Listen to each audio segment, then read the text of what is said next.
The afternoon sun dipped low in the sky, casting long shadows across the office floor. It was Friday, and the atmosphere buzzed with the promise of the weekend. Employees chatted animatedly, shuffling papers and packing up for the day. Among them was Lucy, a junior analyst at a mid-sized marketing firm. She had just finished her weekly report, the numbers dancing in her mind like fireflies, when her older colleague, Karen, beckoned her from across the room. "Lucy, could you come here for a moment?" Karen's voice cut through the chatter, firm and authoritative as always. Karen had been with the company for over a decade. Her experience was vast, her demeanor strict. Though Lucy had always found her intimidating, she admired the way she commanded respect.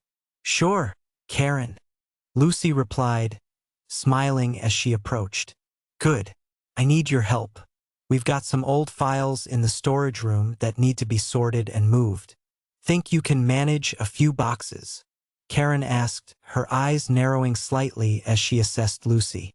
"Of course," Lucy said, eager to prove herself.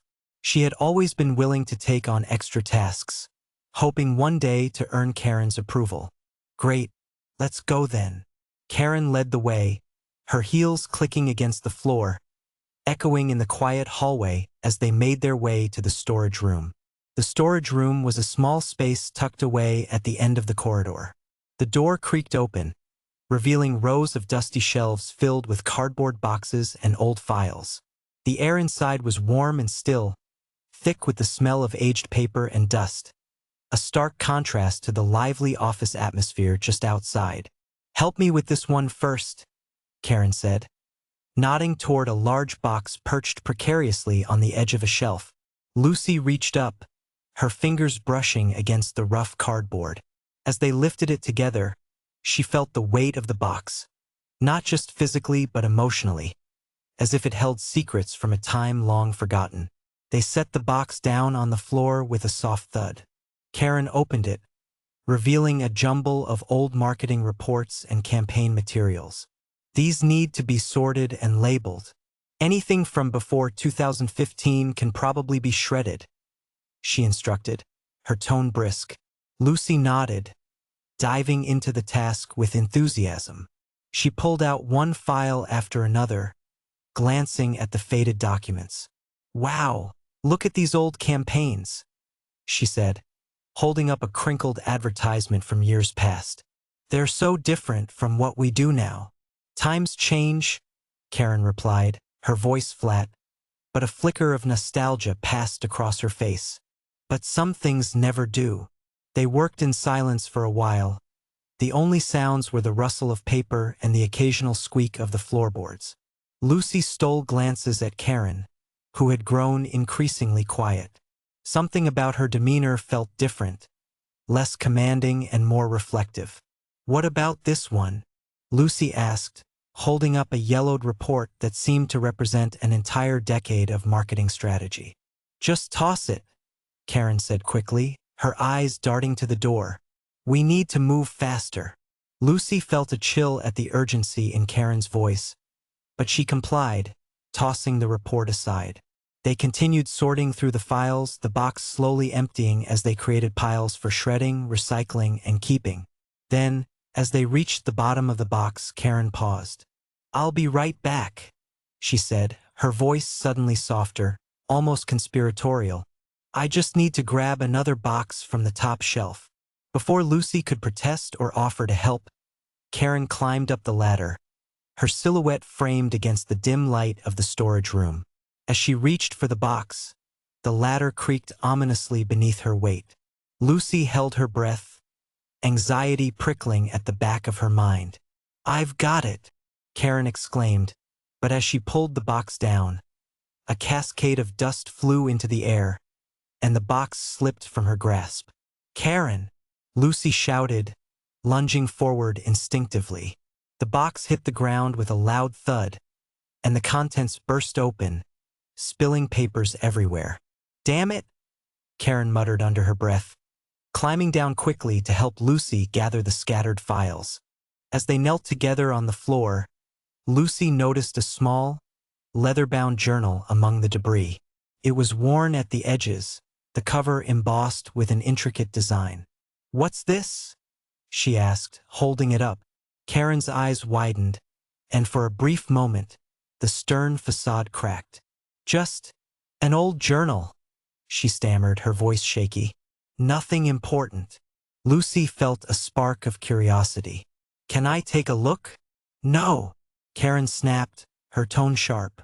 "I said it's nothing important. Just help me with the rest of this." Lucy blinked, taken aback by the sudden change in Karen's demeanor. She had never heard her raise her voice before, but rather than press, she nodded and continued to gather the papers, though the journal weighed heavily in her mind. After what felt like hours, they finally finished sorting through the boxes. Dust clung to their clothes, and beads of sweat formed on Lucy's forehead from the warm air in the cramped space.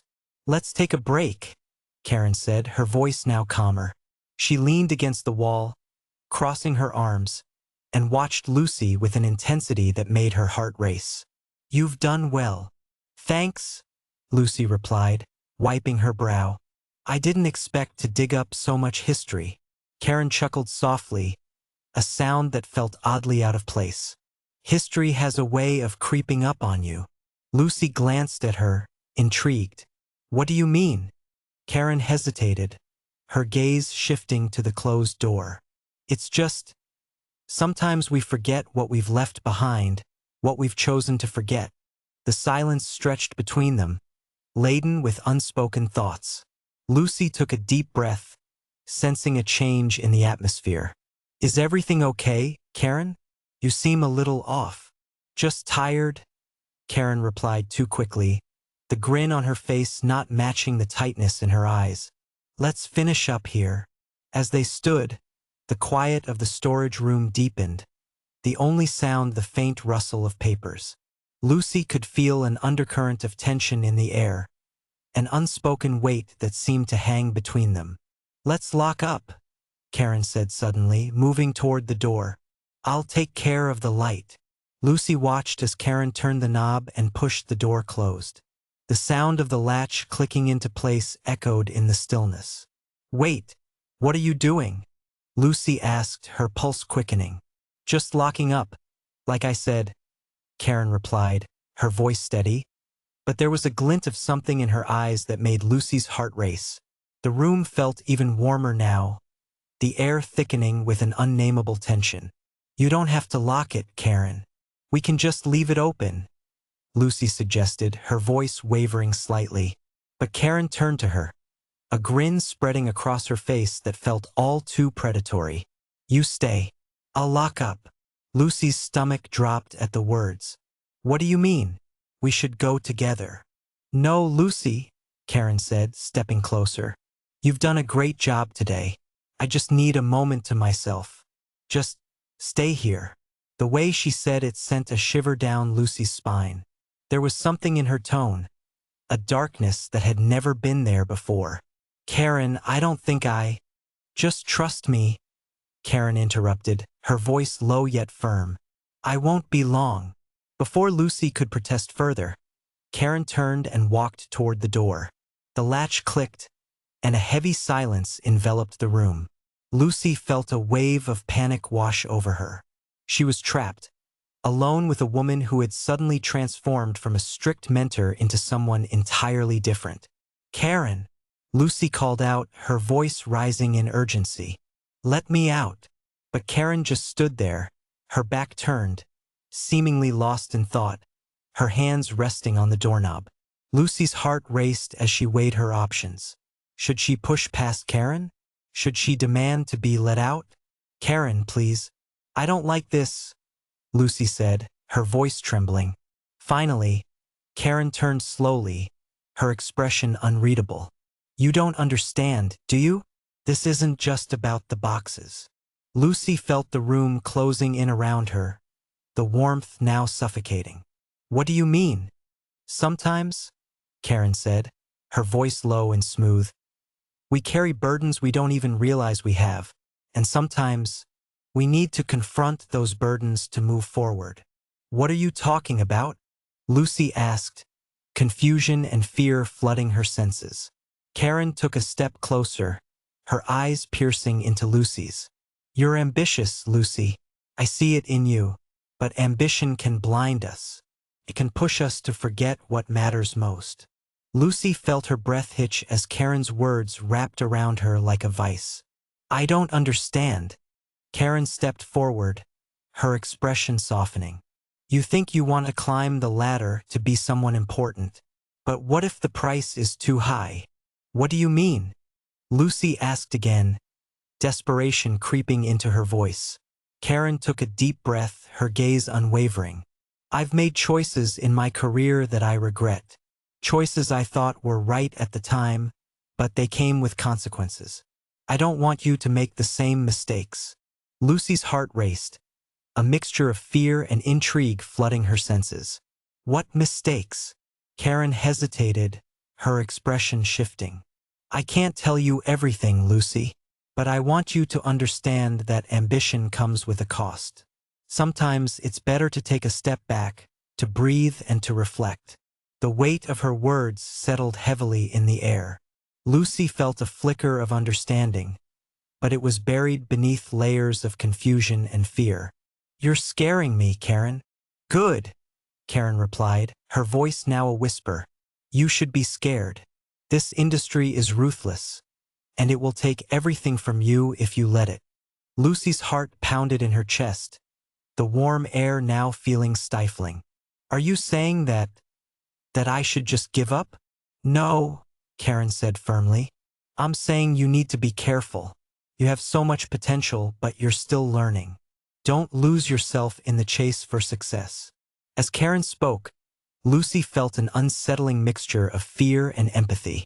She could see the vulnerability behind Karen's stern exterior, the weight of her past choices etched into her features. I don't want to end up like you, Lucy said, her voice barely above a whisper. Karen's gaze softened, her expression shifting from intensity to something almost tender. You won't. You're stronger than I was. Just promise me you'll be mindful of the path you choose. I promise, Lucy whispered, her heart aching at the raw honesty in Karen's voice. Karen nodded, her features shifting back to that of the strict mentor Lucy had always known. Good. Now let's get out of here. With a swift movement, Karen unlocked the door, and the cool air rushed in, flooding the storage room with a sense of freedom. As the door swung open, Lucy felt as if she had been released from a spell. Let's finish up and get out of here, Karen said, her tone returning to its usual briskness. Okay, Lucy said, her heart still racing, a whirlwind of emotions swirling within her. She couldn't shake the feeling that something had shifted between them, that whatever had just transpired would linger in the air like the dust they had been sorting through. As they stepped out of the storage room, Lucy stole a glance back at the shadows within, the ghosts of old files and forgotten memories. She had entered to help carry boxes but had uncovered something far heavier. A glimpse into Karen's past, a warning wrapped in wisdom. From that day on, Lucy approached her work with a newfound sense of purpose. She remained ambitious but learned to balance her drive with self-awareness. As for Karen, she became not just a mentor but a reminder of the delicate dance between ambition and integrity, a lesson that would guide Lucy in the years to come. And as they walked side by side back into the bustling office, the weight of secrets lingered between them, a bond forged in the quiet chaos of the storage room. The journey ahead was uncertain, but Lucy knew she was no longer alone in it.